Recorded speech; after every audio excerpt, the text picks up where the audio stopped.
The Flaming Lips discography has become more cluttered in recent years, making it difficult to immediately discern their full-length albums from the mess of collaborations, conceptual projects, and soundtracks. But through this haze, Oczy Mlody seems to tie off a loose trilogy that started with 2009's Embryonic and continued with 2013's The Terror. Recently, the Flaming Lips have seemed to go to great lengths to resist their more commercial pop sensibilities. As such, while Oczy Mlody harks back to their melodious past, it doesn't really attempt to bring a casual listener into the fold.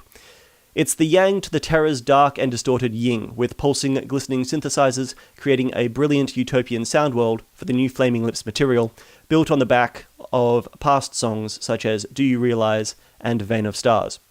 But while Oczy Mlody is in many ways brighter, it uses a similar familiar psychedelic logic to The Terror, suggesting that amongst the Syd Barrett-esque fairy tale illusions, there isn't as much separating the light and dark as we might expect. The real strength of the Flaming Lips is that across their career, the band has insisted on the freedom to pursue whatever musical projects they want. As such, it's surprising that, while solid, Oczy Mlody is pretty safe for a band that is so regularly out there. Perhaps this represents a moment to rein in the more eccentric tendencies and catch a breath, in which case Oczy Mlody remains thoroughly listenable, but lacks points of genuine inspiration.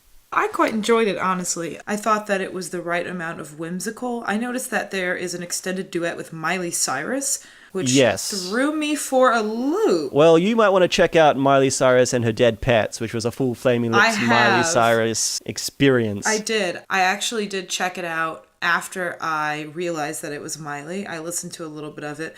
I found it kind of, for some reason, charming that the two groups, the Flaming Lips and then Miley Cyrus, have collaborated. Is that a weird way of imagining it? No, I don't think so. I think that it's a really interesting collaboration. It's one of those points where you have two very different frame of references that seem to really build off each other in an interesting and productive way. I really enjoyed Dead Pets, personally, even though critically it was kind of mauled. I think it's very representative of a lot of the Flaming Lips' other projects, I guess. They're just kind of weird and wonderful slices of eccentricity. And I think that was the main thing that Oczy Mlody seemed so strange to me, coming off the back of a couple of really genuinely interesting projects. There was their 24-hour album, and then there was the Miley Cyrus collaboration. They also did a Christmas album, and all that's over the last couple of years. And Oczy Mlody, it just seems kind of flat. And I wonder if it might be fatigue. I mean, this was written over the course of a year, started in February 2016, from memory. So it was coming off the back of Dead Pets. And yeah, I think it's an incredibly solid album. It's got, that lovely Flaming Lips psychedelic acid rock sound. But it also doesn't have a lot to point at and be amazed by. I was gonna ask, do you think that maybe it's possible this album was just written to coast, not necessarily change the game or take risks, but just a coasting album? That's what it sounds like to me. It sounds very much like an album that's just there to hit the reset button. It ties up conceptually a few things from the previous two main albums that they've put out, as the Flaming Lips tend to work in these sort of loose... Well, they reportedly work in these kinds of loose trilogies, but to my ears, it's always so loose that it's really more of an influence of music than it is an influence of any actual conception and ideas and lyrics running through it. Because they've always had the same sort of fascinations for spaceships and fantasy influences and all these sorts of things running through. And you definitely heard that in the lyrical content, the titles of this new album, and also in the mood that it's set. I definitely got this whimsical, magic, immersive soundscape, which personally was pleasant to listen to. But yeah, I'd agree. I don't think I was particularly surprised by anything. And I'm not even a huge listener of their music. It's funny because you can definitely hear how their style trickled down and influenced acts like MGMT or Animal Collective, which are two bands that I'm also a fan of. Yeah, absolutely. And their early stuff is still, to this day, incredibly influential on a whole roster of artists. Ordinarily, I would say that it seems to be that they're settling into a groove, but we're finding out that that's really not the case. I mean, they're doing all sorts of stuff. They did Dead Pets, they did A Little Help from My Friends, all the other projects that I've listed. So they're doing all these really interesting things, and so I'm starting to wonder, where is the studio album sitting in with the Flaming Lips? Is it just a vehicle for live performance, or are they actually going to be able to continue to put out these really interestingly crafted studio albums, which are still so endearing? That's a good question. Have you heard influences from their other projects on this current album? It's very distinctively their sound.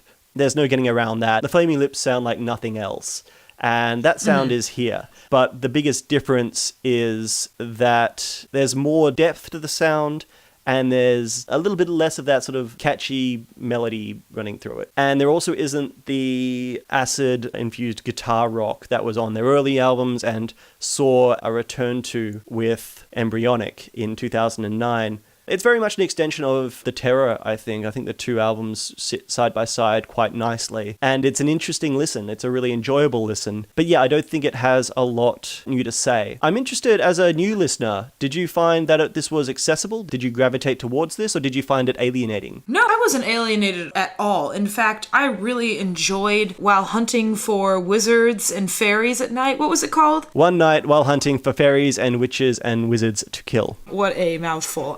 I really actually was drawn in by the percussive opening to this, that, you know, it sort of led to what is very popular, I think, in the EDM scene, of this sort of tribal leading into techno, leading into mystic soundscape pattern. It works. So there was definitely, for me, as a one-off track, not being super familiar with the rest of their music, it still sounded like a if it ain't broke, don't fix it type foray into that particular format of music. I enjoyed the album. I went back and listened to a couple of tracks after I, just heard them. I immediately started them over again in order to get a better feel for them. It's interesting listening through. There's really no percussion on this album at all, and especially for the Flaming Lips, who have in previous albums had such strong drum tracks to drive all their music. Yeah, there's really not much here at all. So what we have instead is a reduction to just pulse, synthetic pulse running throughout the album, which I think is probably another reason why a lot of these tracks don't have a strong sense of forward momentum. It's kind of becomes a little bit more ebb and flow rather than sort of constantly driving forward. Ultimately, enjoyable album, but yeah, interesting to see how the balance between project versus pure Flaming Lips studio album progresses in the future.